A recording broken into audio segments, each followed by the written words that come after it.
Song adjusts his headphones as he mutters the number of his next attempt. His finger slams the key, signaling the start of the game. The screen explodes with motion as two forces collide. His opponent is known as the Immortal King, the ultimate boss of the game, and only the top 50 players have the opportunity to battle him. Song's eyes widen, realizing the danger before him. Beams rain down across the battlefield as the boss's immense range leaves him no room to hide. The boss's expression hardens. Then, he unleashes another devastating blast. Song braces himself against the surge of power. The impact shakes the ground apart, leaving a deep scar across the earth as proof of the single lethal strike. Song steadies his sword as he recalls how no one has ever managed to defeat the boss since the game's launch. The battlefield roars to life, and Song remembers how everyone has come to call him the immortal overlord of the gaming world. He summons his own attack from where he stands. He stares ahead and dismisses those so-called legends as mere rumor. 5 years ago, his brother once conquered the same boss back during the game's closed beta, taking him only a week to clear it. But after that victory, his brother vanished without a trace. No one knows what happened, yet deep inside, he feels the truth is hidden within this very game. That's why he keeps returning, taking on the Immortal King, again and again, no matter how many tries it takes. Each of his attacks carries the same vow that he must defeat the one who holds the answers. His resolve echoes through a burst of impact. Smoke fills the air and swirls around. From within the haze, the Immortal King reemerges as he ascends into his second phase. Time passes, and the battle drags into its 5th hour as the clash continues. He dashes across the air as he delivers a strike on the boss. Song pants heavily, his breath ragged from exhaustion. He can barely stay conscious. Realizing this is the longest he's ever survived, the boss's body sways, yet the faint glow in its core refuses to fade. The boss mutters in disbelief, unable to land a single decisive strike. The Immortal King bursts into laughter, mocking Song's mortal weakness and declaring his supremacy. His fury ignites as he screams, consumed by rage and madness. The Immortal King charges forward, reaching out with crackling hands to crush his opponent. Song looks up in confusion, frozen as something shifts in the air. Despite the chaos around him, a strange calm settles over his mind. He recognizes the sensation instantly, something he hasn't felt in years. His eyes sharpen with realization that he's found an opening. He dashes like a spear of light. He grips his sword tightly, convinced that this is the moment to unleash his strongest technique. His attack tears across the battlefield, cutting through the boss consecutively. He lands on the ground before rushing forward with a blinding arc of his final strike. The blade cuts through the air and spirals violently. The Immortal King's silhouette flickers, his form breaking apart under the force of the strike. When the light fades, Song stands in the aftermath, his sword lowered. The victory flashes on screen as the global chat erupts with disbelief and cheers, hailing it as the world's first perfect clear. Sitting before his monitor, he stares blankly, drenched in sweat, unable to believe that he actually won. He recalls his years of isolation, trapped in a cramped room while others dismissed him as a failure, even his parents. But through it all, he endured, determined to uncover the mystery behind this cursed game. Suddenly, his screen flickers red, displaying a strange burning symbol. From the distorted image, a figure begins to emerge. The figure materializes and asks if Song truly wishes to find him. Song's eyes widen in shock as he recognizes the face of his long-lost brother. Overcome with emotion, he shouts at the screen, demanding to know where his brother has been all this time. His brother smirks and asks him again. Song realizes that something is terribly wrong. A sinister light flashes in his brother's eye, promising that by entering the trial of the Immortal King, he'll find the truth. Song looks down in horror as his body starts to fade. Panic takes over as he screams for answers, demanding the return of his real brother. His rage hardens as he curses, declaring that if it's a trial it wants, he'll face it head-on. The game engulfs him completely, dragging his body into the screen. Darkness follows, and his faint voice echoes in pain as he regains consciousness somewhere unknown. The faint light of the cave reveals a fur-covered arm, lying motionless on the ground. The silence is broken by a faint hiss that echoes through the cavern walls. He stirs, groaning in confusion as he awakens to the damp, suffocating air and the stench of decay. His gaze locks onto his own furred limb, questioning if it's a monkey's hand he's seeing. Slowly, he lifts his hand, examining the long claws in disbelief. Realization dawns as he sees wings and a tail sprouting from his body, panic rising at the sight. He looks over its new form, disgusted by his transformation into a bat-like monkey. Memories flash of the defeat of the Immortal King, the mysterious man who looked like his brother, and the promise of the Immortal King's trial that pulled him into the screen. He pieces it together, realizing he has somehow been transported inside the game itself. Surveying the cavern walls, he recognizes it as a scene from the game but despises the weak form he's trapped in. A sound from above interrupts his thoughts. He analyzes his surroundings, realizing his placement makes him the bait in some kind of trap for the bat monkeys hidden. Suspicion sharpens his gaze as he wonders who the real target of the ambush might be. A sudden surge of hostility grips the air, forcing his instincts to flare as he senses a presence. The dark tunnel ahead begins to stir. A figure emerges from the shadows, grinning wickedly as it spots him and mocks his appearance. Before he can think, he lets out a sharp hiss and realizes that the enemy before him is truly dangerous. The creature sneers with amusement, mocking how Song dares to challenge him. Emerging from the shadows, another beast emerges, muttering about hunger and meat. He devours a piece of what he's holding and chews on it. Watching in shock, Song realizes the horror of what he's seeing and understands that the beast genuinely intends to eat him next. The two figures stand together while Song glares, trying to anticipate their next move. Elsewhere within the cave, another creature mutters at their recklessness. He rests on a cage, warning that the cave is a trap and urging the others to hurry. Song looks inside the cage and sees golden light spilling out as the golden matriarch holds her child tightly. Memories resurface, and Song recalls that in the game, this event began when a hunter captured her, leading to a massacre. He realizes this is the exact moment, and without interference, the bat tribe will be slaughtered just as in the story. He looks up as a swarm of bat monsters descends. He shouts for them to stop, realizing they are rushing straight into danger. His warning goes unheard as the swarm charges toward the intruders with blind fury. The large brute laughs with excitement, spinning his weapon wildly as he barrels forward. His grin widens with madness as he raises his blade for a strike. Song's eyes widen as he senses the overwhelming danger approaching. The attack crashes toward him, and he barely dodges, tumbling across the ground. Gritting his teeth, he leaps back into motion, frustrated that no one is listening to his warnings. He realizes that one wrong hit from that monstrous blade would crush him completely. The brute swings again, sending another wave in his way. The enemy's companions observe the chaos, one urging the brute to end it while the other marvels at Song's speed. The laughing brute refuses to hurry, thrilled to have an opponent he can toy with for once.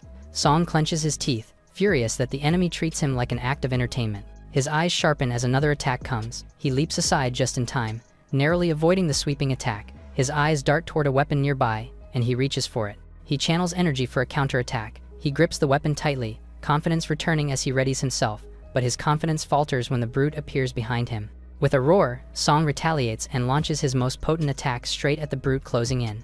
The blow lands as the brute's eyes go blank. Then, suddenly, his lips curl into a grin, eyes gleaming with twisted amusement. Song stares in disbelief, realizing his attack did nothing. A new wave of power erupts, heavier and sharper than before. Song braces himself and realizes this isn't like the game at all. Song is thrown across the battlefield, the world spinning as the impact throws him off balance. He is sent flying far away until he crashes into a wall with a loud thud. He huffs and realizes how hard that strike landed. His body refuses to move, and panic occurs as he wonders if his spine is broken. Another motion of a weapon builds in the distance, signaling another attack on the way. He screams at himself to move as the enemy's strike barrels toward him again. In a dark room, a faint light flickers, and a figure slowly lifts its head from the ground. Song jolts awake in terror, screaming as he clutches his neck, thinking his head is gone. He frantically touches his face in disbelief, realizing his head is still attached. His breathing slows as he sits back down, trying to convince himself it was just a dream. He stares at the glowing sphere in the center, its light reflecting off ancient statues that seem to watch him. Realization dawns on him as he looks up at the ceiling, wondering if this is the afterlife. He notices hooded figures nearby and questions if they were brought here like him. A thought strikes him mid-observation, snapping his focus into sharp certainty. His eyes dart around, counting the figures and piecing together their identical stillness. Confusion sets in when he fails to spot his older brother among them, doubt creeping into his mind. Before he can process further, a voice mocks him from behind, calling him inexperienced. His eyes widen as he turns toward the source, realizing the speaker isn't human. A talking rat scolds him for dying too soon, and he throws Song as pain shoots through his body. Song lies half buried in the debris, groaning in agony while clutching at his aching limbs. He glares upward, shouting in disbelief after being kicked across the ground. The rat declares himself master of this world as he floats, warning Song to show respect. Song steadies himself and recognizes the voice as the same one that pretended to be his brother. Song demands answers with desperation as he asks where his brother is. The rat ignores the question, instead asking if Song even knows why he's here. Confused, Song snaps back, but the rat calmly explains that only by becoming the immortal king can he reunite with his brother. Then the rat smirks, reminding him that he already failed by dying once, disqualifying him from the title. Song freezes, eyes wide with shock as the words sink in. Song blames himself for his weakness and admits that he lost focus when it mattered most, failing both the game and his brother. The rat watches him in silence, revealing that it has granted him another chance out of mercy. The rat gestures toward the distance, telling Song to turn around and look behind. Song glances back, finding 3 flickering torches mounted on the wall, each symbolizing a single life. The rat explains that one flame has already gone out from his earlier death, and when the last 2 vanish, there will be no returning. The boy's eyes widen with realization as he counts what remains and shouts in awe that he still has 2 chances left. The rat cuts him off, warning Song not to relax so easily, for this trial is brutal enough to grant only 3 lives in total. The rat says that when all torches die, Song's soul will be claimed entirely. Song sits still for a moment, sweat dripping as he absorbs the threat. Then, with a sharp grin, he declares that he isn't afraid and that his only goal is to save his brother. He vows to deal with whatever comes next once his brother is safe. The rat smirks approvingly, amused by his newfound determination.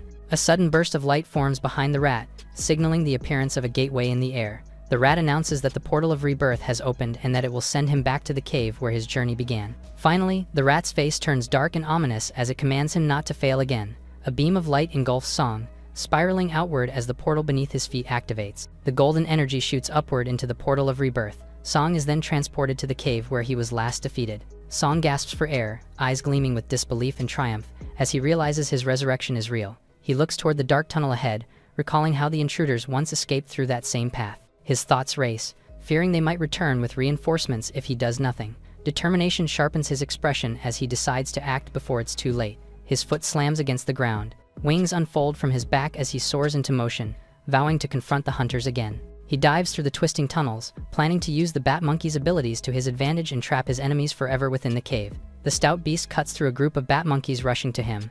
Bodies of the bat monkeys lie on the floor as he sits on top of their bodies. He turns and talks to the golden matriarch while mocking the persistence of the bat monkeys.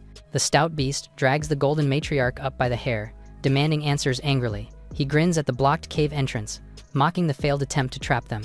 The golden matriarch stays silent, her expression unreadable. The stout beast clicks his tongue, growing impatient with the lack of response. He turns to the taller beast, allowing him to play with a little monkey. A monstrous smile spreads across the other beast's face, his eyes filled with twisted delight. The golden matriarch turns sharply, realizing what they're talking about. She shouts a warning, urging the tall beast to stay away from the carriage she was in. The tall beast approaches the matriarch's baby as she cries for him not to come closer. He steps from the dark, his grin spreading as he calls for the child to come closer. The baby smiles innocently, unaware of the threat before him. The tall beast lunges, jaws wide open to strike. The golden matriarch stomps the ground in rage, screaming for the beast to stop. Suddenly, wind howls through the tunnels. Song arrives and swiftly moves through the cave, intercepting the beast's actions. The tall beast lifts its head in surprise. He screams in agony, clutching his face as he realizes his mouth is torn apart. The beast stumbles back, while the other one questions how Song could still be alive. Song crouches beside the baby golden matriarch, while the stout beast recalls a monster he once faced that also refused to die. The stout beast's tone shifts to indifference as it decides the reason doesn't matter, preparing to fight harder this time. He calls out to Song, taunting it to come closer. Song charges seemingly straight into the beast's weapon. He quickly ducks down to dodge the strike of the beast, noting that the characteristic of a bat monkey is speed. Song also pointed out that a white bat monkey's speed is far greater than normal, which is why they are used as bait. Song thinks that if he can use his body well, he could achieve victory over the beast. The stout beast is left shocked as claw marks are left on its shoulders. Song narrows his eyes, noting how resilient his enemy's body is. The stout beast laughs darkly, mocking the attempt and pointing out their vast difference in strength. The beast grins widely, thrilled by the idea of a prolonged fight and ready to enjoy the struggle. Song's gaze sharpens, his focus unwavering amid the taunts. Song declares that he'll give his opponent all the thrill he craves, leaving spiraling attacks as he moves through the air. The beast stands still, weapon still in hand, as his body shreds part by part. He lets out a grunt after the attacks. The beast raises its blade high, summoning its remaining strength for a counterattack. Song swiftly jumps backward as the beast's weapon slams to the ground. Song slides backwards as he lands from jumping to dodge the attack. Song observes calmly, analyzing his opponent's clumsy swings and sluggish pace. He compares it to the final boss he once faced, but decided not to, since the beast is just a brute. The beast seems exhausted as he complains that their battle is pissing him off. He roars, furious at being toyed with, and demands a real fight. Song's eyes glint coldly as he accepts the challenge. Song quickly rushes and surrounds the beast with strikes, disarming the beast while continuing to strike. The beast, left with no weapon, is forced to block the attacks with his arms. The beast grits its teeth while suffering the pain of the endless blows. Song continues to attack, leaving the beast with no escape. As the final blow comes, the beast shouts in pain as it can no longer block the attack. The stout beast collapses to its knees, groaning as Song's silhouette looms behind it. The beast's body crashes face first into the ground as it was defeated. The two remaining beasts watch the aftermath, the tall one confused, while the lady beast mocks the stout's defeat. The stout beast lies face down, demanding its allies stop mocking it and lend their aid. The lady beast kneels with its weapon on its back and agrees to help its ally. She suddenly spins and hurls her weapon towards Song, spinning frantically. Song watches the weapon pass by him, The stout beast's eye widens in shock and worry. The weapon lands on his face and instantly smashes him. The weapon stumbles away as the lady beast bursts into laughter, apologizing mockingly for striking its supposed ally. It then shifts tone, proposing peace now that their leader has fallen, offering to return the golden matriarch. Song considers the beast's words and calmly agrees, seeing no reason to continue the fight. He steps forward and asks for a small favor. He reminisces about his old gaming days, recalling his comfort with great swords and the simple thrill of cutting down bosses. His hand grips the blade firmly as he calls out to his two opponents. He lunges swiftly as he asks them to indulge him in a bit of practice. His smile fades as he declares this match will only end in death. The two beasts react, shouting as they launch themselves toward him. The tall beast charges headfirst with a monstrous roar, his teeth bared wide. Song meets the attack, his blade flashing faster than sight. A single swing tears through the air, striking the tall beast squarely in the chest. The impact sends shockwaves through the battlefield. The lady beast kneels as it prepares to throw its weapon once again. Its confidence shatters as its ally's body falls after a single blow. It freezes for a moment, eyes widening as it senses something approaching fast. A blinding flash bursts in front of it, which it blocked with the swing of its weapon. It echoes with rage as it swings back, the explosion scattering debris around it. It charges through the smoke, insulting Song for still trying to ambush it. Dust settles as it sees that its weapon had not hit its target. Its rage intensifies as it repeats its insults, slamming its weapon into the ground. The knife lands on the wall, and the lady realizes too late that it was a trap. She scans the haze, recognizing that Song used the knives as a distraction before vanishing into the smoke. Song appears behind her with his wings prepared to cut the beast's neck. Trying to mask the lady beast's fear, it attempts to negotiate. Song instantly refuses the offer and prepares to finish the fight. He quickly sliced through the beast, declaring that it would last here forever. Song walks away as the bodies of the three beasts lie defeated on the floor. Song stands motionless, his gaze steady. The rat-like master of the world descends from above, praising Song's swift success. The master observes the fallen enemies with admiration, remarking on Song's ruthless precision. He concludes that someone like Song must have killed before, his composure far beyond that of an ordinary fighter. Song looks down at the fallen bodies, questioning if he truly killed them as part of the game's rules. A faint grin crosses his face as he shifts the blame to the rat who created this world. The rat's eyes narrow as it senses something different in Song, a subtle shift in his demeanor. The piercing eyes of Song lock with the master's in amusement. The rat's pupils constrict in alarm as danger approaches. With a crazed expression and overwhelming speed, Song lunges forward, shouting his intent to defeat the rat. The master's eyes narrow as a blade pierces through its body. Song's attack cleaves clean through. Laughing wildly, Song mocks the heavens, boasting of his victory and the fallen emissary. His grin widens as he taunts the unseen immortal king, daring him to face him directly. The rat's voice echoes again, its tone colder as he calls Song an ignorant mortal. It reveals its true nature, declaring that it serves neither king nor lowly rank. Crimson tendrils erupt from the ground, twisting around Song as the master calls upon its power. The red mass expands into a monstrous arm, claiming the strike to be nothing more than a soft gesture. The massive clawed hand descends and casts a shadow over Song. Song's expression tightens as he braces himself for the devastating impact. The gigantic red force crashes into the earth. The master hovers above the devastation, smugly commenting on its attack while acknowledging Song's resilience. Buried under rubble, Song clenches his teeth, seething in frustration at his defeat. He glares upward, vowing revenge and swearing he'll repay the strike one day. The golden matriarch appears with her baby in hand, staring with quiet curiosity. Half-conscious, Song mutters bitterly, insisting that the one he saved should show gratitude. The master panics and hastily decides to send Song to the next stage to avoid blame from the immortal king. Suddenly, a monstrous mouth opens wide. The monster devours Song's character, and he shrieks in frustration, lamenting his repeated failures in the game. Slamming his controller, he complains about losing dozens of times without defeating even a single wild dog. Exhausted, he asks his older brother for help, admitting that the game feels impossible. His brother, calm and casual, reminds him that games require patience and strategy, not reckless attacks. The older brother raises a finger confidently, claiming to know the one true secret to victory. Song's eyes light up with excitement, eagerly begging to hear it. With a teasing smile, the older brother reveals that the only way to win is through practice. Suddenly, voices echo in the darkness, calling out to someone named Xing.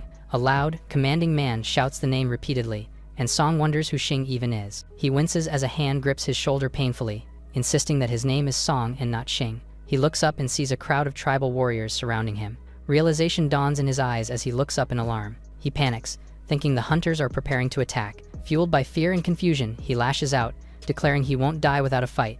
The man in front of him catches his arm before he can do anything.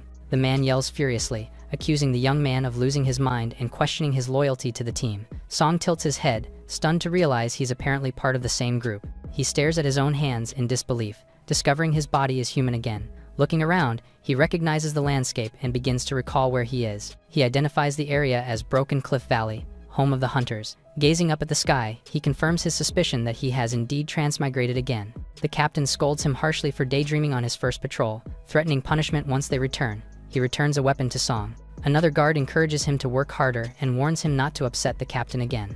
A red banner flutters in the wind beneath a clear sky. A scout waves the signal flag from the mountaintop, alerting the others to approaching danger. One of the hunters notices the movement and quickly informs the captain about the signal ahead. The subordinate panics as he recognizes the warning, shouting that the wolf tribe is attacking. The captain remains composed, issuing orders for all teams to prepare for battle. Song looks toward the horizon, muttering in confusion at the mention of wolves. A cloud of dust rises in the distance as a thunderous stampede draws closer, signaling the wolves' arrival. A pack of monstrous fish wolves charges through the canyon, their fins slicing the air. The captain narrows his eyes, counting only 3 of the beasts approaching. He immediately rallies the squad, ordering them to strike before the creatures get closer. Massive arrows are loosed into the sky. The bolts rain down upon the advancing wolves. A wolf lunges forward, its jaws snapping as the captain braces against the impact. The beast's mouth opens wide, only to be met by the glint of crossing blades. The captain's eyes sharpen with focus. The wolf is sent tumbling back. Another soldier is knocked aside as the beast charges through the ranks, throwing the formation into chaos. Panic spreads as the creature veers off toward the ballista unit.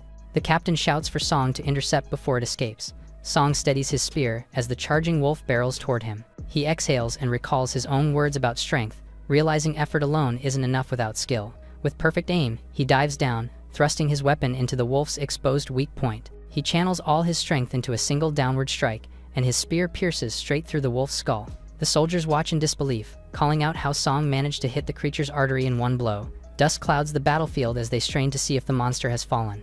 Their relief turns to panic as the wolf suddenly surges forward, still alive and raging. Song clings to its back and realizes the creature's size makes his spear nearly useless against it. Desperate, he steadies his grip and slams the spear down once more into the beast's head. The strike connects but fails to finish it, leaving him frustrated as his weapon jams mid-blow. The wolf thrashes wildly as the others shout for someone to help. From above, a figure appears to descend. A dark vortex suddenly hurls towards the wolf. The captain charges in and slices through the beast with blinding speed. Dust erupts as he lands, the massive creature collapsing from the force of his strike. The soldiers stare in stunned silence, unable to believe what they just witnessed.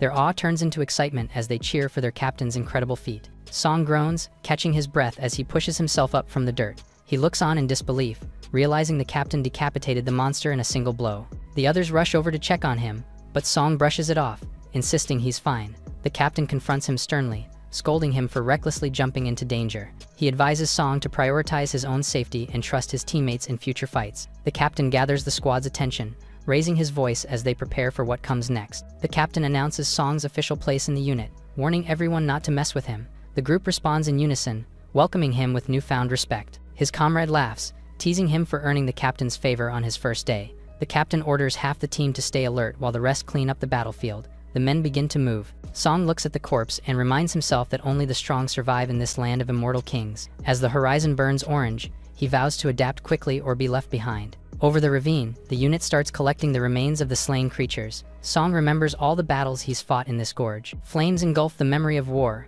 with beasts and hunters locked in a deadly struggle. His gaze hardens as a familiar unease creeps in, fearing this new mission might lead him into another trap. The unit returns to base at sunset, announcing their victory as the gates slowly open. Song looks ahead, taking in the view of the settlement, basked in golden light. The captain reports the skirmish's outcome, commending the team for returning safely. Villagers gather with excitement, marveling at the fallen beasts and warmly greeting the soldiers. Song observes the lively scene, struck by how alive this world feels compared to his memories. His gaze shifts as he spots the captain reuniting tenderly with his wife. A young girl rushes into her father's arms. Watching them, Song feels a quiet ache, knowing their peace won't last if events unfold as the game dictates. His young comrade beside him dreams aloud of having a loving family like their captain's. Song nods faintly, admitting to himself that a complete and happy family is the kind of life he longs for too. Song freezes mid-thought as his teammate suddenly reminds him of something shocking. His eyes widen in disbelief as he blurts out, confused and alarmed by the claim that he has a wife. His comrade stares back, unsure if Song hit his head too hard in battle, or if this is just another one of his odd reactions. The 3 men stop in front of a small round hut as his comrade announces they've arrived. They tell him this is his house before turning to leave casually. He panics as they walk away, pleading for them to stay, but they ignore his cries with teasing remarks. Alone and nervous, he admits to himself that he doesn't have the courage to step inside. He confesses inwardly that he's terrible at talking to girls and barely ever interacts with women. Now, the sudden idea of having a wife overwhelms him, and the panic worsens as he imagines the implications of sharing a bed. He freezes in horror, realizing what that might mean, his face draining of all color. The door creaks open, and a woman steps out, breaking his frantic thoughts. Her calm voice cuts through his panic, asking why he's just standing there. Song stammers and scratches his head nervously. The woman orders him to face her properly, leaving him blushing and scrambling to obey. As he turns around, his eyes widen in shock the moment he sees her. He freezes in awe, completely captivated by her beauty. She calmly urges him to come inside. A candle flickers inside the house, and their shadows move on the wall as he nervously questions what's happening. Panic rises as glowing hands reach toward him, leaving him utterly confused. His thoughts spiral as her hands start to move slowly down. A loud smack breaks the moment as he yells out in surprise. The tension vanishes when an older woman, his grandmother, cheerfully praises his physique. His wife smiles warmly, relieved that he's safe, and invites him to eat. Song reflects awkwardly, realizing the old woman was probably checking his injuries by touch, and admits it's been a long time since he's felt that kind of closeness. A sudden yell echoes from the small hut. Inside, his wife proudly presents a feast prepared in celebration of his first day as a guard, leaving him stunned and overjoyed at the sight of a roasted pig on the table.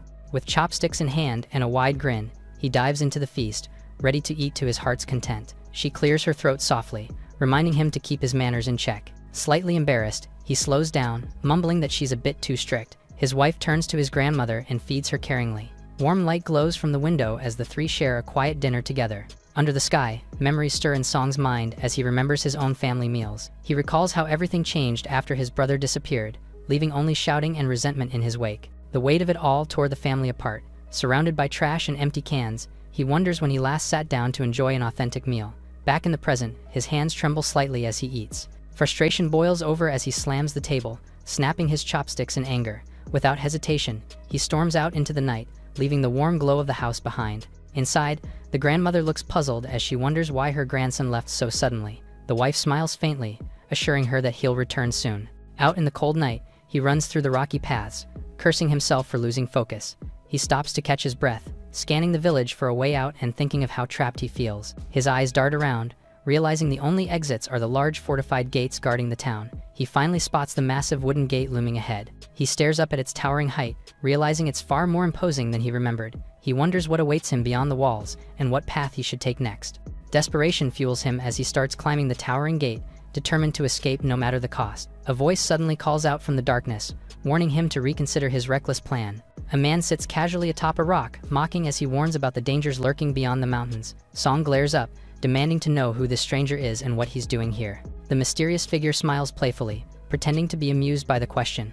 Without warning, he leaps down from his perch. He lands firmly on the ground as he mocks the boy for daring to ask his name. With a knowing grin, he reveals that he's been expecting him all along, calling him a player. Blue flames burst to life around the stranger. Song stares in disbelief, trying to figure out if his opponent is some kind of cultivator. Realizing he's outmatched, he darts toward the gate, desperate to escape. The man appears beside him in a blur, amused that he's trying to run so soon. Song raises his hand, gathering energy for a counterattack. The stranger grins as the palm strike lands, barely fazed by the attempt. With mocking precision, he corrects Song's form mid-battle. He then demonstrates his version of a true strike, slamming Song into the ground. The impact echoes through the night as Song's body hurls. Dazed and flattened, Song groans in disbelief, calling out the man's obvious lie about the move. The man scratches his head with mock concern, pretending to worry about hitting too hard while Song groans on the ground. He then smiles disarmingly, introducing himself as the village chief and claiming to guide players like him. The boy's eyes widen in disbelief as he realizes the person who just flattened him is the chief himself. Under the moonlit sky, the two sit atop a cliff as Song complains that he thought the man was another player. The chief explains that he recognized him after hearing about his fight with the fish wolves earlier that day. Song admits he remembers a different chief, recalling an older man with a catfish-like mustache. The chief calmly explains that the game world he knew is not the same as this one, as time flows differently here. The boy listens closely, puzzled by the mention of how long it's been since his last memory. The chief suddenly remembers, noting that the man he's describing lived over a century ago. The chief blurts out the realization that more than 100 years have passed since then. He realizes the time difference between worlds is massive, and the thought of finding his brother now feels almost impossible. The chief chuckles lightly, teasing him before changing the subject with a curious question about his past trials. Song blinks, confused by the unfamiliar term. The chief smiles knowingly, clarifying that he meant life or death experiences and asking how many he has faced. Song recalls his first one vividly in the Bat Monkey Cave. He tells the chief that this is his second one. He declares that he's ready to face his second death trap and asks for guidance on the Immortal King's trial. The chief waves it off casually, saying it's his duty to explain everything he knows. He then begins to describe the trial, where one must enter the bodies of others to relive and survive the deadly situations they endured. The chief explains that every time one survives a death trap, their soul grows stronger, gaining divine powers and magical rewards. He warns with a cheerful tone that failing to escape or dying means instant failure, and the consequences are obvious. Sitting side by side, the chief asks if the boy can guess what his next death trap might be. Song thinks back to the game's storyline and his eyes widen in realization as he blurts out the name of the White Wolf King. He reflects on the game's plot, remembering that the village was doomed to be wiped out by fish wolves, but with him in the mix, that massacre shouldn't happen, unless the White Wolf King appears. The chief notices his uneasy expression and asks if the coming challenge is truly that dangerous. Song hesitates before voicing his guilt, wondering if their arrival has brought ruin to this world. The chief smiles, reframing the thought as fate, instead of that perhaps they were sent to help prevent disaster. He turns to Song and commands him to stand as one of the guards, promising to face any death trap together. Watching him, Song can't help but smile, thinking the chief's optimism reminds him of his older brother. The two laugh together under the night sky, agreeing to look out for one another from now on. Their laughter fades when the chief suddenly freezes. Alarmed, he shouts for Song to cover his ears quickly. A violent energy erupts across the mountains, and the chief warns of an arrival. Song's expression shifts from confusion to dread as the energy distorts his vision. The mountains tremble as echoes of thunder and movement ripple through the valley. The tremors grow louder, and strange orbs begin falling from above. When the noise finally fades, both men are left catching their breath, shaken but alive. The chief explains it comes from a necro bird imprisoned nearby. The chief tells Song it's getting late and starts heading back, reminding him to rest for tomorrow's training. Despite his protests and lingering questions, the chief waves goodbye and disappears into the night. Left alone under the moonlight, Song gazes at the sky, wondering if he really has to face the coming death trap, realizing how much more real and terrifying this world feels compared to the game. He whispers the name of his next trial, the White Wolf King. With determination in his eyes, he vows not to die by that creature's hands, promising to prove his strength. The night sky looms silent and cold above the mountains. Song's wife sits quietly, asking if the test has ended. A voice answers her from outside, reporting that the boy is naive and inexperienced. The report continues, describing him as harmless and far from being a real threat. Pleased by the news, the woman thanks her subordinate for the update. As she relaxes in the warm water, she muses to herself that there's no need to kill the player, at least not yet. A week passes, and Song grows accustomed to life in the village, slowly adapting to his new body. His rest is interrupted by a sudden tremor that jolts him awake. He groans in annoyance as a familiar morning argument erupts outside. The chief's wife storms through the village, furious at her husband for sneaking out again. Her rage only intensifies as she accuses him of reeking of perfume and unleashes her wrath. The terrified chief realizes he has no escape from her fury. Her attack lands and sends the chief flying away. Watching from afar, Song can only sigh at the chaos unfolding. He mutters to himself that the village chief's wife is far scarier than any necro bird. Just as he thinks the commotion is over, his wife enters the room, quietly telling him to get up. She reminds him that it's his turn to guard the village and urges him to head to the mountains early. The town operates with 2 rotating guard teams, each taking shifts every 10 days. While some keep watch, the others undergo rigorous physical training to stay sharp. The training begins with mountain runs and grueling sets of weighted push-ups. They continue with post-striking drills. Finally, it's time for sparring practice among team members, and Song faces a towering opponent who greets him cheerfully, leaving him nervous. She warns him not to go easy on her, smiling confidently as he realizes who she is. It dawns on him that his sparring partner is none other than the village chief's wife. Frustrated, he complains that they must have set him up on purpose. The captain laughs, explaining that she's the only woman on their team, and he was paired with her since he's new. The match begins, and she steps forward eagerly, while Song hesitates, dreading what's to come. The chief's wife grows impatient and decides to strike first, launching herself toward him with confidence. Song's eyes widen as he recognizes the stance. She charges forward with explosive force, shaking the ground as she closes in. Song barely dodges as the impact leaves a crater where he once stood. He stares in disbelief, realizing her sheer strength could flatten an ordinary person. Before he can recover, a massive fist hurtles toward him from above.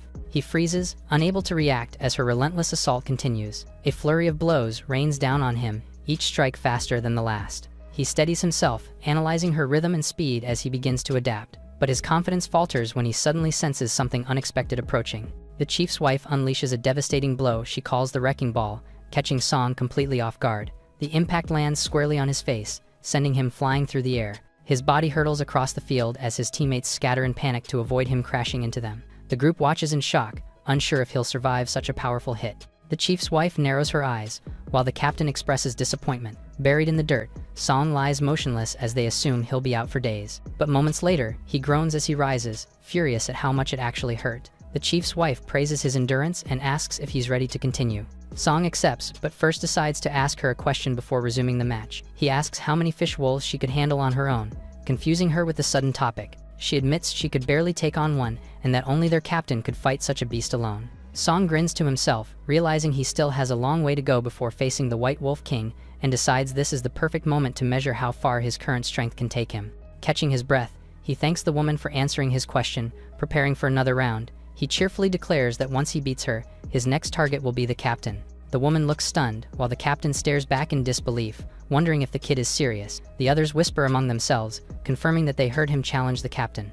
Outraged, the onlookers shout at him for being too arrogant and urge the chief's wife to teach him a lesson. From afar, the others hear screams echoing from the mountains. They hear the commotion and assume the mountain training ground is in chaos. Their leader, Yang, orders some men to store their recent hunt while the rest follow him to investigate. They arrive back at the battlefield and see the chief's wife. Yang's expression hardens as he senses something unexpected. He sees the chief's wife staggering, and he can only gasp in disbelief that she's starting to lose. Her eyes flare with fury, her composure cracking as anger takes over. Enraged, she launches herself at Song with blinding speed, shouting at him in frustration as she descends for another attack. The chief's wife lunges at Song with a furious yell, her entire body twisting midair as she prepares to strike. Song smirks confidently, his eyes glinting as he readies his next move. With precise timing, he counters, landing a direct blow that cuts through her momentum. The impact sends a violent shockwave as he darts away. She accuses him of fighting dirty after he cleverly uses sand to blind her. Composed once more, she vows to teach him a painful lesson. Before she can act, he lands another clean hit to her face. The two exchange blows in rapid succession as spectators whisper in disbelief. The captain watches from afar, realizing Song is fighting purely on instinct, unaware of any sparring rules. He narrows his gaze, recognizing that while Song's tactics are unconventional, his drive to win mirrors that of someone who has faced real monsters. The woman channels her strength into a furious charge, roaring as the ground shakes beneath her. Song moves even quicker and dodges her blows with ease. Song narrows his eyes as he braces for the impact. With perfect timing, he slips past her attack, drawing gasps from the crowd as they realize he avoided it entirely. He darts across the arena, moving too fast for anyone to follow. The woman spins, confused and furious, scanning the dust for any sign of him. In an instant, he appears behind her, launching forward with explosive speed. The onlookers cheer in surprise, realizing he's circling behind her to strike. He dives low, sweeping her into a spinning grapple. She realizes too late that he's using a locking technique to drag her down. With a powerful slam, he drives her into the ground. Song locks his grip tighter and strains with all his strength, twisting her arm as the sound of joints popping fills the air. The woman screams in pain, frantically yielding as she realizes her arm is about to break. A horn sounds across the arena, signaling the end of the match. The referee declares Song the winner, his name echoing through the training grounds. Song laughs proudly, but the captain reminds him that victory came through cleverness, not raw power. Unfazed, Song challenges for another round. The captain watches in quiet amusement, thinking of how Song reminds him of his younger self. A voice echoes, calling Song a good kid. Yang approaches, amused by Song's boldness to challenge his superior. He mocks the older captain, teasing that age must finally be catching up to him. The captain glares back, warning Yang to stay out of his business, firing back with a jab about the man's graying hair. A burst of laughter echoes, loud and mocking. Yang taunts the captain, mocking how age and softness have dulled his once fierce edge. He boasts about his recent hunt, claiming to have slain 8 beasts, while laughing arrogantly. His laughter is abruptly silenced as something strikes the back of his head. He whirls around in outrage, demanding to know who dared hit him. Another sudden smack lands, making him stumble in disbelief. Song grins mischievously between two soldiers, pretending innocence while provoking the angry man. Enraged, the man accuses Song of insolence, while the others hold him back with amusement. Yang complains to the captain, calling Song's group undisciplined and rude. The captain smirks, suggesting that Yang himself teach the newcomer a lesson. Realizing the setup, Yang scowls to himself, cursing the captain for trying to trick him into training his soldiers. Another strike lands squarely on the man's head, leaving him momentarily frozen in disbelief. Enraged, he draws his blade, vowing to teach the insolent brat a lesson. The captain watches with mild surprise, realizing that Yang is actually serious. With a roar, the man charges forward, his sword glowing with energy. Song stiffens as the attack comes faster than he expected. He throws up his hand, yelling for the man to stop. The captain watches in silence and confusion at the sight, Song reaches for a sword behind him. Yang mocks Song with a loud laugh, calling him a coward and comparing him to his captain. He continues to taunt, pointing at Song and jeering that the captain's team 1 is full of weaklings. The captain sighs to himself, realizing Song's antics have dragged the situation too far and feeling embarrassed by the scene. Song reaches for Yang's hand and tries to calm him down a bit. Song grins mischievously and demands a great sword, clearly ready to take the fight up a notch. The other hunters wonder why he would ask for such a blade when he's known for wielding a spear. A giant sword slams into the ground before Song. The captain casually offers his own weapon, reminding Song not to embarrass him in the fight. Song examines the sword silently, and the captain questions whether the blade isn't good enough for his taste. Song points at the sword and shouts for a replacement that is big and long enough for him. The soldiers around them laugh and tease, turning Song's words into innuendo, while the captain sighs in disbelief. A massive man steps forward, carrying an enormous blade on his back, and offers it to Song instead. Song proudly accepts it, marveling at its sheer size while being warned of its weight. The moment Song grabs it, the force overwhelms him, yelling in surprise as the heavy blade pulls him down. He struggles to keep hold of the massive sword as the others laugh at his clumsy attempt. Yang mocks his effort, suggesting he give up since he can barely lift the weapon. Song steadies himself, thanking the man who lent it, but the man second-guesses his decision. The crowd watches as he prepares a strange stance. Song lowers his body and grips the hilt behind his back, holding the sword in an unorthodox way. Recognition flashes across the captain's face as he mutters in surprise. With a confident grin, Song declares himself ready and challenges Yang to attack.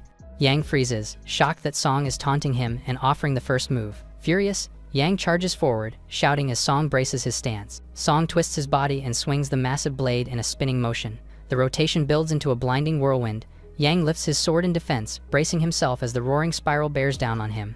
Yang struggles to keep up, realizing Song's speed leaves him no room to close the distance. The hunters are in disbelief as they see Yang being pushed back, and one of them shouts in protest, mocking the defensive tactics being used in the fight. The first squad responds by smugly asking them to do something about it while the fight continues. Hunters argue that the second captain is helpless and that there's a weapon disadvantage, while also pointing out that Song would be dizzy soon. Song keeps spinning confidently despite the warnings, and Yang grins as he notices him slowing down. The great sword cleaves through the air, catching the captain off guard. Yang's eyes widen in shock as the glowing blade passes dangerously close.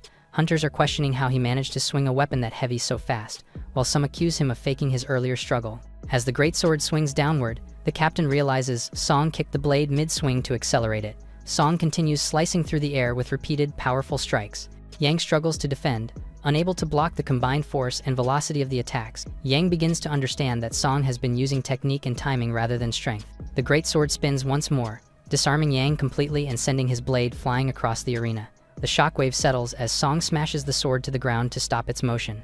Yang stares at his empty hand in disbelief, unable to process that his weapon has been knocked aside, and he realizes that Song possesses a rare, natural talent. Determined not to be humiliated further, Yang sheds his restraint and prepares to fight seriously. He draws hidden blades from his sleeves, his expression hardening as he steps forward. The crowd cheers as they reveal the captain's hidden weapon technique, the twin blades attached to his elbows.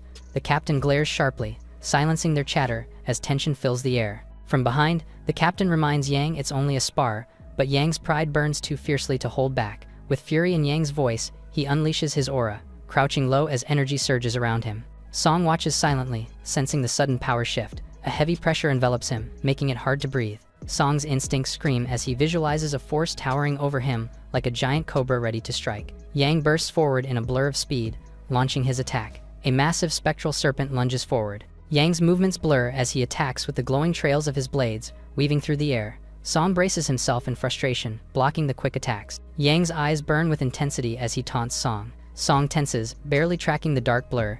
Their clash sends a shockwave as Yang's strike narrowly misses its mark. He laughs as he anticipates what Song is about to do next. Yang counters Song's technique, surprising him to throw off his balance. The impact throws Song backward, his body crashing hard into the dirt. A wave of energy lands just before him. Yang's squad jeers and boasts about the captain's victory while they mock Song. The captain remarks on his narrow escape, realizing how lethal the strike truly was. He realizes that Yang has gone too far. Struggling to catch his breath, Song reflects on how a surge of power saved him at the last minute, making him wonder if the mysterious power came from the original body's host. He studies the energy coursing through him, recognizing its weight and familiarity from the past death trial. Yang taunts him, asking if he's ready to give up, while his squad boasts about his strength. The captain mocks Yang, asking if there's anything to brag about when his sword was also knocked away. Yang kicks the great sword towards Song. Song looks at the sword in front of him, puzzled. Acknowledging the fairness of the situation, Yang invites him to continue their duel. Song's squad acknowledges the disadvantage and insists that Song give up. Yang's squad's laughter grows as they boast about their dominance, which leaves the other team irritated. The great sword digs deep into the ground. Standing tall with renewed confidence, Song grips his weapon and accepts the challenge. Yang stares in disbelief, realizing Song had been holding back all along. A smirk forms as his interest turns into excitement, eager to see the full extent of Song's power. The hunters watch nervously, realizing Yang's anger has reached its peak. The captain realizes that Song might still have more tricks hidden up his sleeve. Yang studies Song's stance, sensing a sudden shift in his demeanor that feels entirely new. He taunts Song with confidence and arrogance, daring him to attack first. Song steadies his breath, assessing his current body and the strange power pulsing within it. He recalls his most decisive move from his victory against the immortal king, wondering if this new form can handle it. Energy erupts as he charges forward, putting everything into one overwhelming strike. His blade arcs through the air in a blinding trail of red light, slicing with immense speed. The attack cuts closer and closer, forcing Yang to brace for impact. The red energy storm engulfs them both. Song pushes through the chaos, driving his attack forward as Yang struggles to defend. Yang ascends into the air to look for an opening. He stumbles right back to the ground when he finds none. Yang realizes every blow is aimed to kill, leaving him no time or space to retaliate. The next strike lands squarely against Yang's guard, forcing a pained grunt as he absorbs the impact. The sword scratches deeply into the ground, and Yang shouts in frustration, accusing Song of exceeding the agreed number of strikes. Song leaps high into the air as he prepares one final, decisive blow. He roars with fierce determination, channeling everything into his descending slash. Yang meets the attack head-on, fury and adrenaline driving him to resist with all his might. Song admits he can only unleash part of the full power of his secret technique for now. Yang freezes before the blade inches away from his face. Song declares his resolve to face the White Wolf King, now that he knows he has a chance. The chief suddenly arrives, reminding them both that the spar has gone far beyond simple training. He suggests they end the duel and call it even. The hunters whisper in awe, realizing even the village chief had to step in to stop the fight. The sound of steel meeting sheath breaks the silence. Yang grumbles about their rival's lack of restraint, though they claim it was for the chief's sake. He looks surprised as Song steps forward and offers his hand. Song thanks him earnestly, acknowledging that the intense battle had taught him more than words ever could. Yang slaps Song's hand, leaving him surprised. He glares upward, refusing to admit it was a draw, and calling Song insolent once more. The captain grabs Song's head forcefully and presses him down. Song's captain acknowledges that had Yang not held back, Song would have been defeated. Both squads bowed deeply, thanking the captain for the lesson and the intense training they have received. The chief applauds, praising their cooperation and unity as a sign of the village's growing strength. With a warm smile, he announces a ritual that night to celebrate their efforts and urges everyone to attend. The hunters cheer with excitement, thrilled about another festival. Song looks puzzled by their enthusiasm, questioning why they're so happy about the sacrifice. His comrade laughs and begins explaining that the ritual isn't what Song might think it is. Later, a clay jar slams onto the ground during the festival. Around the campfire, the hunters celebrate wildly, vowing not to stop drinking until sunrise. The laughter grows louder as they tease one another and raise their cups high. Song chuckles at their antics while quietly enjoying his drink. Lost in thought, he takes a sip from his cup, marveling at how a hidden place like this could exist beneath the village. His gaze lifts to the vast cavern before him, and he remarks in awe that this must be the origin of the village's name. Nearby, the two captains share a calm conversation, acknowledging Song's unexpected skill. Yang jokingly suggests taking Song for himself, earning a sharp refusal. Song, meanwhile, questions why the captains aren't handling the matter they discussed earlier. His comrade explains that the two captains share a complicated past dating back to their youth, marked by rivalry and bitterness that deepened when Song's captain's wife became involved. Yang's voice cut through the laughter, demanding to know if the gossip had finally stopped. The group panics and apologizes loudly as the captain's intimidating presence sends chills down their spines. The ritual begins under the looming red crystal as everyone kneels in reverence before it. The village prospers through mining and trading these stones, which maintain peace in the region. The people treat the crimson crystal like a sacred deity, but the truth is darker, for the stone demands blood to sustain its power. The chief climbs the platform and pours the offering upon the massive crystal. The blood seeps into the red surface, and the crystal pulses and glows fiercely. Soon, the surrounding crystals begin to shimmer and hum in unison. Their glow travels through the tunnels, illuminating the cave. The glowing crystals hanging from the cave ceiling leave the hunters in awe as they admire the breathtaking sight. The captains share a quiet moment, both humbled by the beauty surrounding them. Yang gazes deeply into the red crystal, mesmerized by its brilliance. Incense sticks burn slowly. Offerings are carefully arranged before the crystal, and the hunters line up to pay their respects. The captain kneels before the altar first. One of the hunters calls out to the captain as to why he is leaving so soon, and he replies that he has to go to his family. Yang teases him with a mischievous grin, joking about his wife waiting at home. The captain responds smugly, boasting about the joy of having a family and mocking Yang's single life. The teasing goes too far, and Yang flushes with anger as the others burst out laughing around them. Later, 2 hunters stand by the entrance, grumbling about missing the festivities while everyone else celebrates. One of them suggests resting since their duty will last until morning. Inside the granary, shadows stir among piles of grain and supplies. The creatures Yang's squad caught earlier lie motionless on the ground. Suddenly, the beast's eye flickers open, revealing multiple glowing red pupils. The monstrous beast stirs violently, its claws tearing through the ground as it rises from its slumber. Its limbs twitch as its body begins to move. Red eyes burn through the darkness, multiplying as the creatures fully awaken. The granary doors are blown apart, and the 2 hunters lie lifeless on the ground as silence follows the destruction. A shadowy figure steps out from the darkness, muttering in anticipation of what is about to unfold. The figure quickly leaves the scene. Outside a quiet home, the captain's daughter wonders why her father hasn't returned for her birthday. Her mother reassures her gently, suggesting he might be picking out a gift as he always does. The girl brightens up at the thought. A strange noise echoes from outside, catching their attention. In the distance, the captain walks happily, clutching a gift he worked hard to find for his daughter. His wife and daughter wait restlessly, the young girl complaining about his tardiness. The ground shakes violently as a towering beast with burning red eyes descends upon the village. From above their hut, a creature looms over them. The girls look up in shock as the beast lunges violently. The captain's eyes widen as he sees the scene before him. Explosions and attacks echo through the houses. Realization dawns on him in shock when he sees that the village is under attack. He sprints forward in panic, hoping he's not too late. From deep within the cliffs, the massive creature claws its way out. The captain's wife stands before the beast's enormous face. She shouts for her daughter to run and call for help, clutching a weapon in trembling hands. As the child hesitates, the creature lunges forward, slamming into her mother with terrifying force. The girl screams in horror as her mother is thrown to the ground. The woman struggles to breathe as the creature's mouth closes in on her. With one final motion, the monster tosses her up and opens its mouth, ready to devour her. A blur of motion cuts through the air. The captain charges forward, slicing the beast's head clean off. While catching his wife in his arms, he reassures her safety with his presence. She clutches her wounded arm in pain, realizing the bite was covered with poison. As the captain sees it, he realizes that the poison is spreading too fast. With no time to waste, he steels himself and prepares to take drastic action to save her. Her scream echoes through the night as he does what must be done. From behind, he hears a growl. The severed beast twitches violently, making the captain wonder how it's still able to move. He stares in disbelief, recognizing the monster as one they had already slain days before. Horrified, he realizes that if all these resurrected creatures are ones they had once caught, then the entire village is doomed. Back in the festival, the other corrupted beasts stir. The hunters raise their drinks in blissful ignorance. They gather around a fire, laughing and boasting as they challenge each other to drink until only one remains standing. The group gets rowdier, continuing even after throwing up.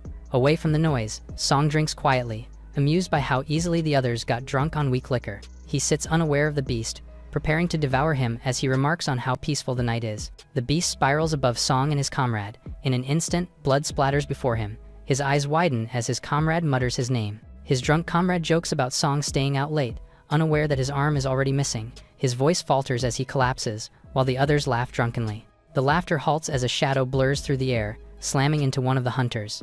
Confusion spreads as they spot a fish wolf, and the hunters argue in disbelief, trying to convince themselves it must be the alcohol clouding their vision. Suddenly, the clay jar shatters. Song leaps into action, fury blazing in his eyes as he dives toward the beast. His strike lands true, the weapon driving straight into the creature's eye. He launches himself toward the beast, making the creature let go of his comrade. Song yells for the others to wake up and realize they're under attack. The stunned hunters finally react as they turn toward the danger.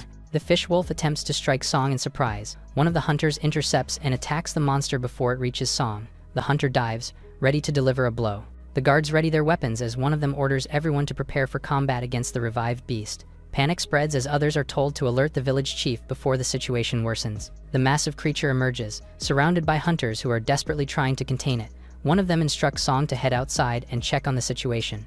The hunter turns to the second squad's member, who insists on staying to fight. Song runs down the tunnel toward the chaos echoing outside. His mind drifts back to his fallen comrades, making him curse in frustration. He realizes the situation has gone far beyond what anyone anticipated, and recognizes it as the start of a deadly game. Memories of his newfound companions flash through his mind as he feels regret for how quickly things turned. The survivors sprint in fear, shouting about the nightmare of the wolf's return and how their recklessness led to disaster. Footsteps arrive, asking who had been attacked just now. The chief's wife reports the death of 2 members, and the hunters lament how young they'd been. The hunter narrows his eyes when he senses something before him. He looks up ahead in the tunnel.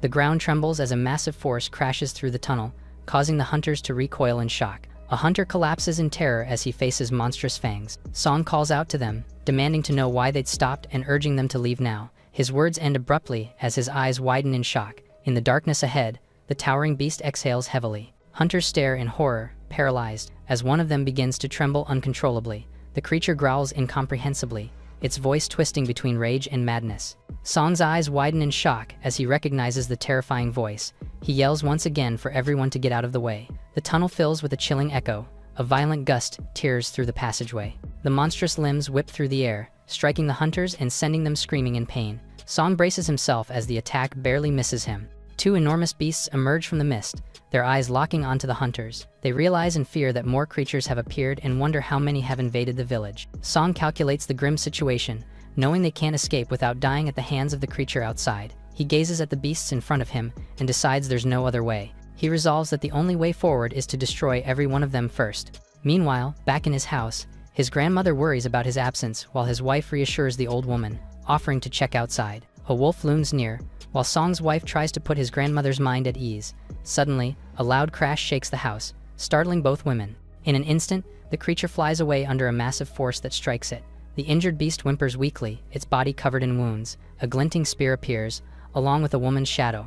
The haze clears to reveal Song's wife, standing tall with her weapon in hand. She surveys the destruction, noting the grim situation overtaking the village. She hurtles through the mountains, and a shadow approaches her from below. The chief lands and rushes to report that the slain beasts have revived and are ravaging the village. He tells her that he's been suspicious, which allowed him to take precautions, but he's still unsure whether the town will survive. Song's wife remains composed, assuring him that fate always finds its course. She asks about her husband, and the chief reveals he's still inside the cavern. Her tone turns grave, saying that if this marks the beginning of the death trap, it's far from over. The chief says that survival now depends entirely on Song's luck. Back in the cavern, Song lets out a fierce roar as he faces the beast. He launches himself forward and strikes the beast with a powerful blow.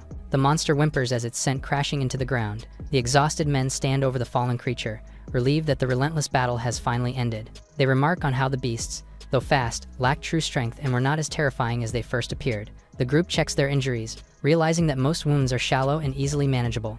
Song notes his own minor injury but grows uneasy. He cowers, sensing that the situation feels suspicious. The hunters decide to regroup, knowing the enormous creature outside still blocks their way while the smaller ones keep reviving. Some speculate that the monsters might be acting with intelligence, possibly feigning death to infiltrate the village. Before they can think further, one of them suddenly screams and vomits uncontrollably. The others stare in confusion before they start to feel the same unease. Song looks around in alarm as everyone begins to throw up. His expression turns rigid as a wave of realization sweeps over him. A sinister pulse beats from deep within, whispers control into their hearts. A guttural scream escapes them as the unseen power takes hold. The others convulse violently, their bodies twisting as corruption overtakes them. Back in the village, screams echo as the fish wolf arrives. A hunter steadies his aim, spotting the racing beast. The commander shouts for his men to raise their shields and brace for impact. The soldiers stand firm, clashing directly with the creature. Torches ignite as they rally together, charging forward with fiery determination. The burning beast erupts in an explosion. From a watchtower, a guard counts the number of beasts sighted, confused when the total doesn't add up to what was reported earlier. Through his telescope, he spots two shapes moving rapidly across the terrain. His eyes widen as he realizes they're heading toward the captain's house. Inside, the captain tends to his injured wife and instructs his young daughter to protect her while he goes to defend the village. The daughter clutches her chest and pleads for him not to leave, trembling at the thought of the fish wolves. He reassures her that protecting the village is his duty as captain and reminds her of his strength. Suddenly, an explosion erupts nearby, forcing him to react immediately. A monstrous fish wolf lunges forward with a violent roar. The captain's eyes blaze with fury as he prepares to strike back. His attack lands squarely on the beast. He delivers a kick to its chest, driving one into the other. With a final surge of strength, he slices through the beasts, leaving them in pieces. Pieces of the beast's remains rain down around him. He stands firm, glaring at the shadow that dares to invade his home. To his disbelief, the creature he had just slain rises again, completely regenerated. The captain freezes as another shadow looms behind him. Two of the beasts rise and howl. Surrounded, he finally understands the nature of his foes. He realizes these monsters can revive no matter how grievous the wound. Nonetheless, he vows to protect his family at all costs. The moon glows as the captain charges forward, unleashing a storm of blinding slashes, but as one wolf regenerates, he grits his teeth, realizing his attacks are losing their edge. Exhaustion begins to set in as the endless fight wears him down. frustration building with each swing. He gasps for breath, forcing himself to stay upright, desperate not to collapse while his family watches from afar. Elsewhere in the mountains, a figure sits and blames the captain for standing in his way. With a sinister grin, he declares his intent to kill. Inside the cavern, the hunters scream in agony as their bodies are taken over. Their movements grow frantic as they charge wildly, eyes glowing with rage and madness. Chaos erupts as the hunters begin to turn on one another. The mysterious voice urges Song to unleash every ounce of anger buried within.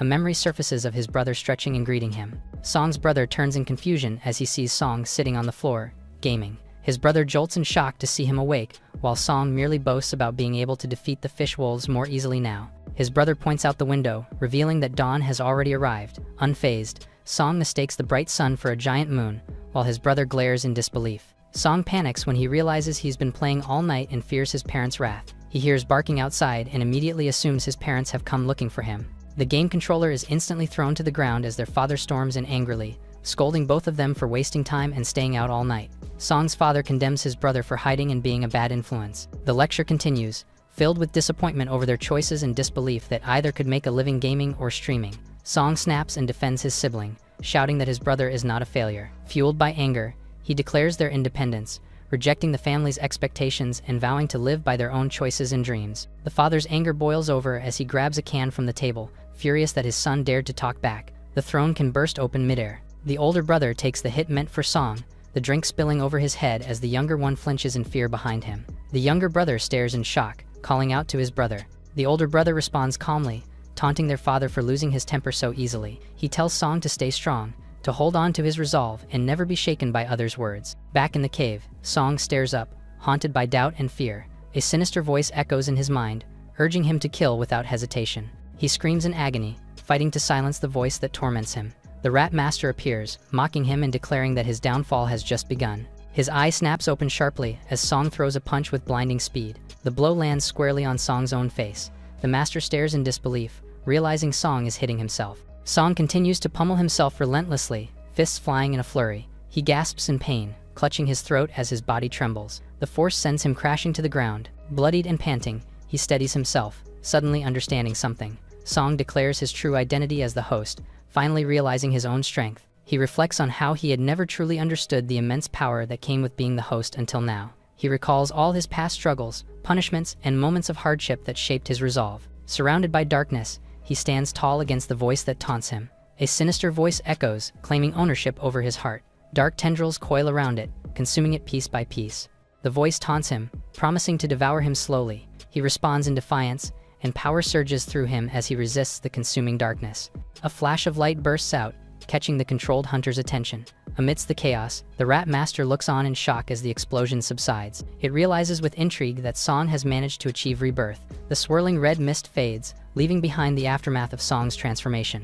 A confident grin spreads across his face as he declares that the true battle is only about to begin. A sharp strike slices through the air. The fish wolf splits in two under the steel. The fighters brace themselves, exhausted and wary as the creature revives once more. Sweat drips down as they realize one of their own has already collapsed from exhaustion. The leader glances toward the tunnel, hoping the others have returned with help. The cave falls silent for a moment. Two corrupted hunters suddenly sprint from the tunnel. The leader turns, startled to see everyone retreating instead of bringing aid. The leader yells out in confusion, trying to understand why they're running towards him violently. Before he can react, one of them attacks him. The corrupted hunter lunges and pins him down. Still confused, he demands answers as he's unable to comprehend why his comrades are attacking him. A drop of liquid drips beside his face. As the beast looms closer, he realizes he's about to die. The beast lunges in with a roar, and the leader accepts his fate. Suddenly, Song arrives and lunges forward, kicking the beast with force. He proceeds with the corrupted hunter and frees the leader from his hold. The leader steadies himself and glances back. Song, now fully transformed, seizes control of his opponent with a smug grin. He playfully commands his new mount into action, charging forward with manic energy. Song delivers a finishing blow, mocking his dazed opponent. He turns to a comrade being attacked. Song launches forward midair, unleashing a kick that sends his enemy flying. His comrades watch and stare in disbelief, realizing that Song is the only one who has not been corrupted. They exchange uneasy looks, trying to make sense of the chaotic scene before them as a powerful force passes by. Song reassures them that he has handled the situation and orders them to retreat while he faces the beast alone. The two hesitate for a moment but follow his command without question. Song meets the beast head-on, his strike exploding against its face. Standing over the monster, Song remarks that their fight isn't over yet. He sends the beast flying with an uppercut and quickly follows through to continue attacking the target. Before leaping into the air, he quickly grabs his weapon, ready to strike the beast once again. He charges forward at incredible speed, leaving no room for the beast to retreat. Laughing wildly, he dives deeper into battle. His comrades watch nervously, warning him that the creature will soon revive. Song brushes off the concern, completely unbothered by the danger.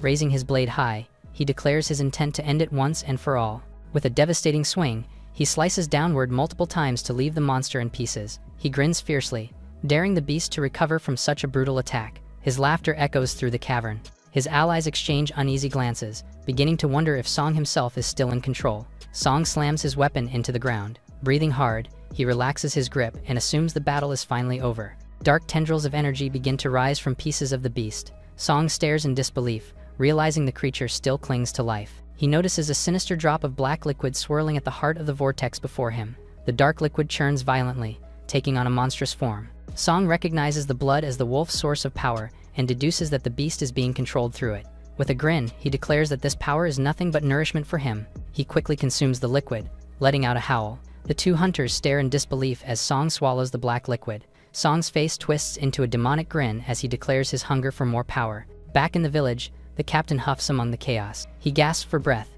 realizing that if this continues, it could cost him his life. He observes the wolves' erratic movements and suspects they are being controlled. Realization strikes him as he connects their revival to the control of blood itself. Gathering his strength, he charges toward the enemy, ready to strike. He resolves to trace the curse to its source, determined to end the spell despite his weakening body. He hears a voice commanding him to swallow it. His body stiffens as he obeys, his eyes widening in shock as dark energy takes hold of him. A surge of malice erupts violently. Desperation fills his eyes as he fights the corruption, clinging to thoughts of his family. The red aura expands as his screams echo through the chaos. Energy cracks through the air and snakes across the landscape. He finally locates the source of the corruption. From within the inferno, a figure rises. The figure realizes that the captain has awakened an elementary divine ability, stepping into cultivation through sheer will. Overwhelmed by the surge, the captain screams. Surrounded by wolves, the captain figures out in horror that the enemy is someone from his own village. His eyes widen as he feels a presence rushing toward him. He realizes that the two beasts are heading for his wife and daughter. A sudden explosion erupts from the ground. The captain reaches in time to catch and shield his wife from the chaos. As he carries his wife to safety, he catches sight of a body lying on the ground. His eyes widen in disbelief when he realizes it's his daughter. The young girl lies motionless as a figure materializes in the mist. Yang steps into view, his eyes wide and unreadable.